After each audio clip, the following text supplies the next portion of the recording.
Meaning of Grand Master. Grand Master. Grand Master. Grand Master. Grand Master. A Grand Master is a title given to someone who has reached the highest level of mastery in a particular field, such as chess, martial arts, or music.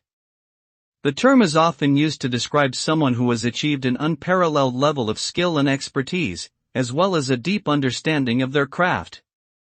Grand Masters are revered for their knowledge, experience, and accomplishments, and are often regarded as role models and leaders in their respective fields.